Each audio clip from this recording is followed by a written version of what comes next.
Welcome to my class student. This is bond of love और हम question answer कर रहे हैं। और इस बॉन्ड ऑफ लव में आपने क्या देखा? आपने देखा love between a sloth bear and a human being. और ह्यूमन बीइंग कौन है? वो ऑथर की वाइफ है। Let's start now.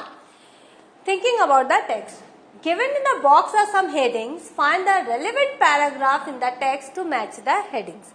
Thinking about the text, given in the box are some headings, कुछ heading दिए गए हैं, find the relevant paragraph in the text to match the heading.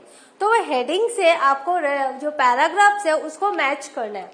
तो पहला है an orphan cub। ये कब है? ये पैराग्राफ 3 में है। जब उसकी माँ को मार दिया गया था तो लेखक ने देखा कि जो गोली लगी बेयर को, लेकिन फिर भी बेयर जो है वो एक छाया जो है वो चल रहा है। तो वो बहुत ही लोग आश्चर्य में पड़ गए, जो ग्रुप था इनका। और वो जब पास जाके देखे तो माँ के साथ साथ उसका बेबी भी था, कब भी था जो साथ साथ था।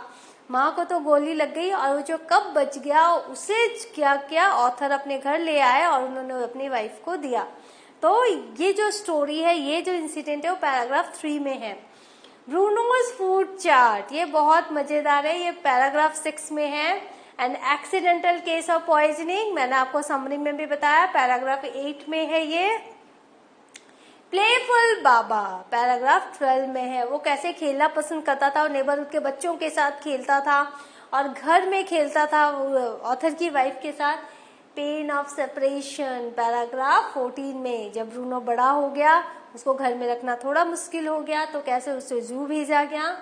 जॉय ऑफ रीयूनियन पैराग्राफ 16, जब दोनों मिलते हैं ऑथर की वाइफ और Bruno. A request to the zoo paragraph 18, जब सुपरिंटेंडेंट से बात की जाती है कि हम ब्रूनो को घर ले जाना चाहते हैं। And island in the courtyard, और कोर्टयार्ड में जो आइलैंड बनाया जाता है वो पैराग्राफ 21 में है।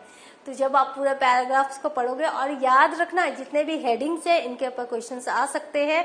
तो ये जितने भी हेडिंग्स है बहुत ही इंपॉर्टेंट है और ये सब इंपॉर्टेंट इंसिडेंट्स हैं स्टोरी के। तो इनके ऊपर कुछ भी क्वेश्चंस आ सकते हैं और आपको ये सारे पैराग्राफ बहुत अच्छे से पढ़ने हैं। Now answer the following question. I got him for her by accident. By accident मैं उसे अपनी वाइफ के लिए ले आया। Who says this? The narrator said this. Who do him and her refer to? Here him refers to the sloth bear and her refers to the narrator's wife. Now what is the incident referred to here? कौन सी ऐसी घटना है जिसके बारे में यह कहा गया? About 2 years ago, the narrator and his companions were passing through the sugarcane fields near Mysore.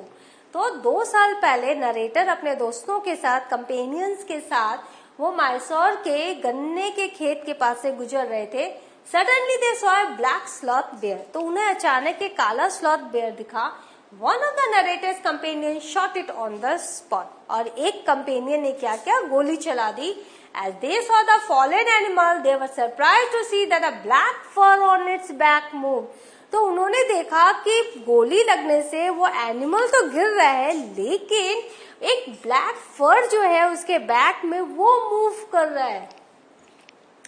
Then they saw that it was a baby bear that had been riding on its mother's back. तब उन्होंने देखा कि माँ के साथ साथ mother's back पे कौन राइड कर रहा था? उसका बेबी राइड कर रहा था।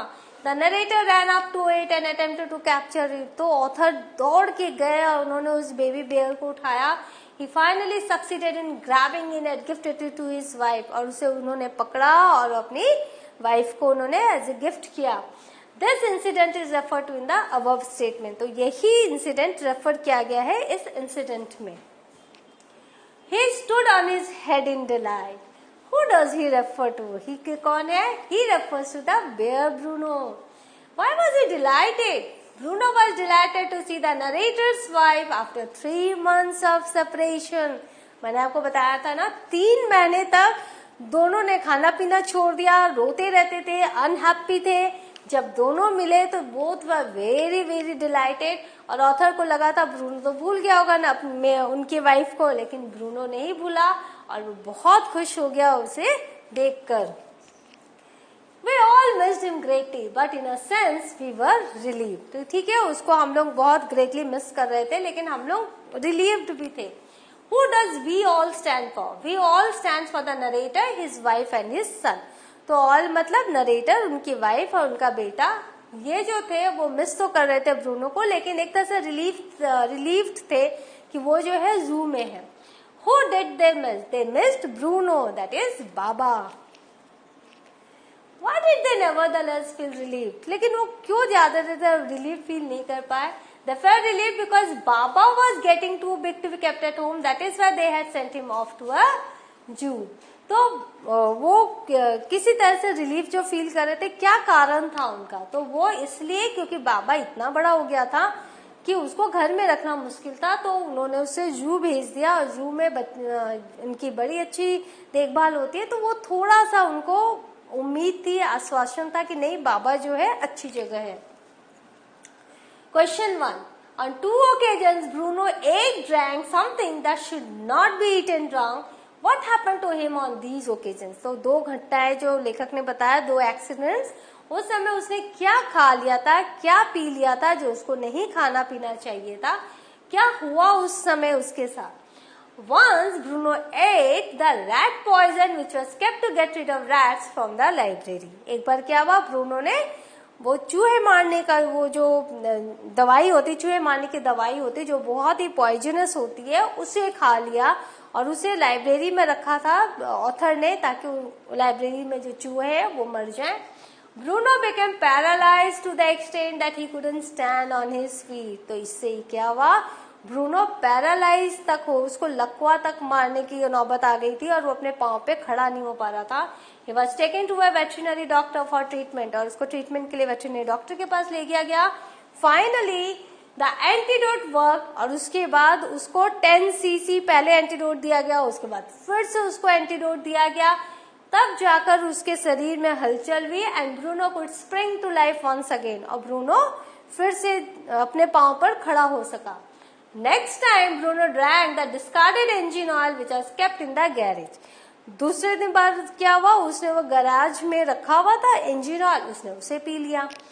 Luckily nothing happened to him after drinking the mobile oil. तो luckily कुछ हुआ नहीं जब उसने उसको पिया, नहीं तो ये भी बहुत ही डेंजरस है. तो आप हमेशा याद रखो, अगर आपके घर में पेट है तो आपको बहुत ख्याल रखना पड़ता है. जैसे हम बच्चों का ख्याल रखते हैं, वो पेट के ऊपर पूरी नजर रखनी पड़ती है, क्योंकि ऐसे एक्सीडेंट्स पेट के साथ हो सकते हैं.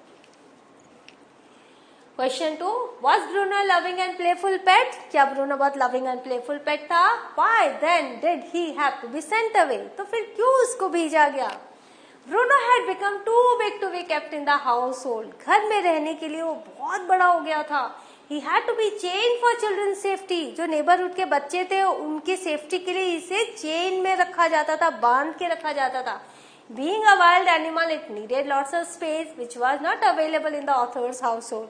और ये एक वाइल्ड एनिमल है, वाइल्ड एनिमल को एक बहुत बड़ी जगह चाहिए रहती है, लॉट्स ऑफ स्पेस चाहिए रहता है, जो कि घर के अंदर पॉसिबल नहीं था. They thought that it will be taken care of in better way by trained personal people. तो उन लोगों ने सोचा कि अगर हम लोग इसको it would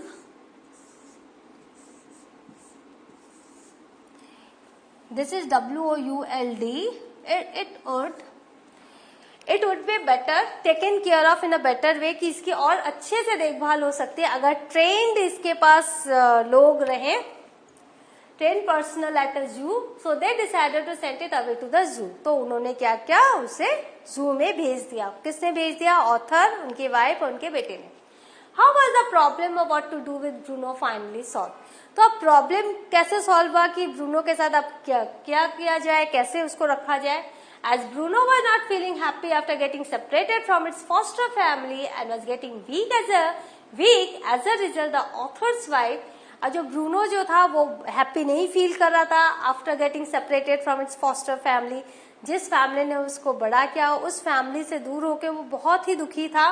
and was getting week, और बहुत कमजोर होता जा रहा था. As a result the author's wife, तो जो ऑथर्स की जो वाइफ थी, वेंट टू मीट ब्रूनो, वो ब्रूनो से मिलने गई.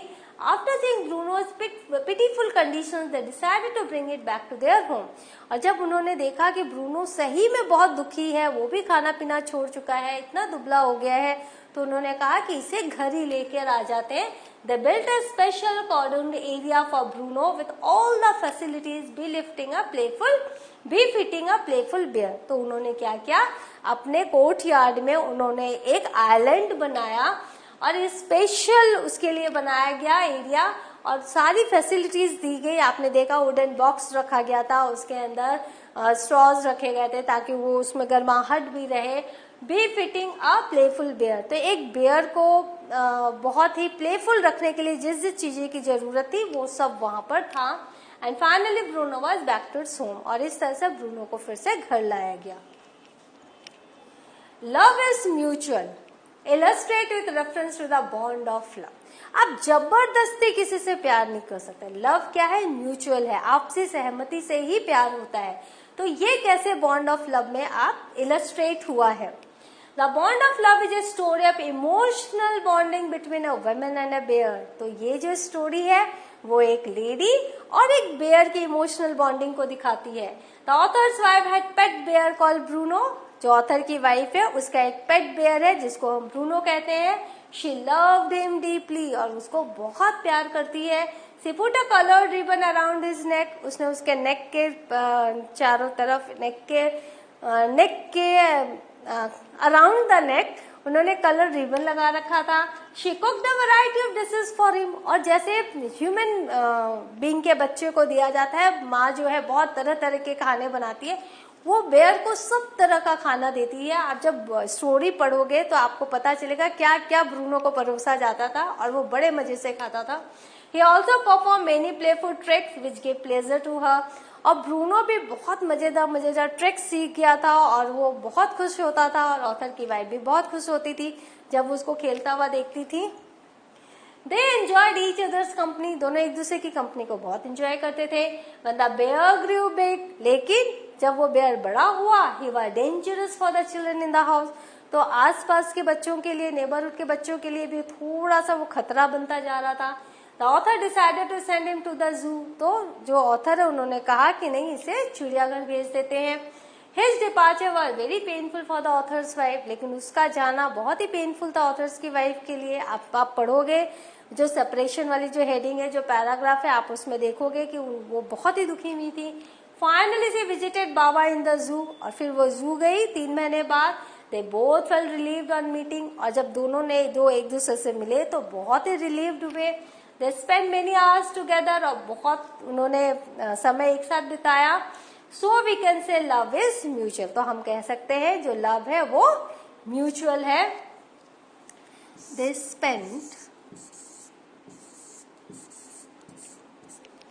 दे spent many hours together, so we can say love is mutual.